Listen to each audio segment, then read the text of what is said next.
A coalition of 36 environmental, labor, religious, and community groups held a rally at the State House in Trenton, calling on the governor and the legislature to end the pipeline projects and other fossil fuel developments in New Jersey. The state has experienced a rapid increase in the number of these projects. We are here to say no to the fracking pipelines. We are here to say no to the fracking waste. We are here to say no to fracking, no to exports of the fracking gas. We are here to say no more oil trains. We are here to say yes to clean energy. Yes to clean energy for the generations who are here today, and yes to clean energy for the generations that are yet to come, because we want the generations here and the generations of the future to have a clean, healthy, safe future. A future filled with all of the abundant, rich energy they need to keep themselves safe, but a future that also has clean water, clean air, a healthy environment, clean soils in which to grow their food. Germany, which is at the same latitude as Newfoundland, has become the international leader on solar. They are powering their economy with up to 74% of their energy directly from solar power, and there's no reason why New Jersey can't take a leading role on this issue. So the cost of solar has decreased by 75% over the last 5 years. Even under this administration, we've seen solar increase by nearly 10 times. Solar is poised to take off, and we need not only to get out of the way, but we need our leaders to be able to take a bold stance and to be able to promote 100% clean energy by 2030. Barnegat Bay, as you know, has been one of the governor's leading environmental issues, and what we're asking for is the legislature and the governor to be quantitative about pollution sources. The second largest source of nitrogen in Barnegat Bay is from atmospheric deposition, which is air pollution. So 141,000 kilograms of nitrogen each year comes from the sky, and that is from fossil fuel burning. It has to stop.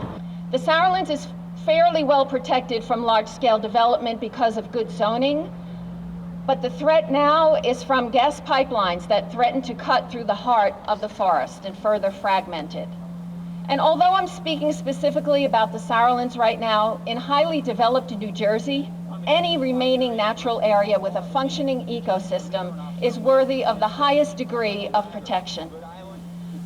New Jersey will be an economic juggernaut based on our water resources unless we mess it up. One way we can is through the pipelines. The Pilgrim Pipeline, which would wind its way through the state with no benefit to New Jersey, would take the most toxic of and volatile of substances and put them right over major aquifers. I mean, the thought that that's even considered is just mind-numbing and head-scratching. This government, this administration has choices to make. It can choose to go down the path that a lot of other states have done, that this state has perpetuated, of making kind of the easy choice influenced by large corporate interests, or it can stand up for the people of New Jersey, stop balancing the budget on the back of working families, stop balancing the damage to the environment and asking us to pay the price, both in terms of lost dollars for investment and in terms of living in contaminated environments and playing in dirty parks. New Jersey legislators have a choice too.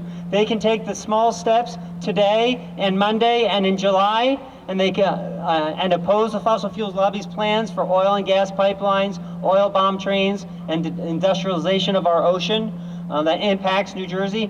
And they can take gigantic leaps, but very doable leaps in the immediate years to come. As there may be issues that different groups disagree with one another on, but this is one issue where we are being called to come together as the human community who cares about our future and the future of our children and grandchildren, and work together on this issue, recognizing that we can work on it and we can succeed. We did move forward on climate change with passing of RGGI and the Warming Response Act. We strengthened the Renewable Energy Standard, and all our hard work over a decade of time has largely been undone by Governor Christie.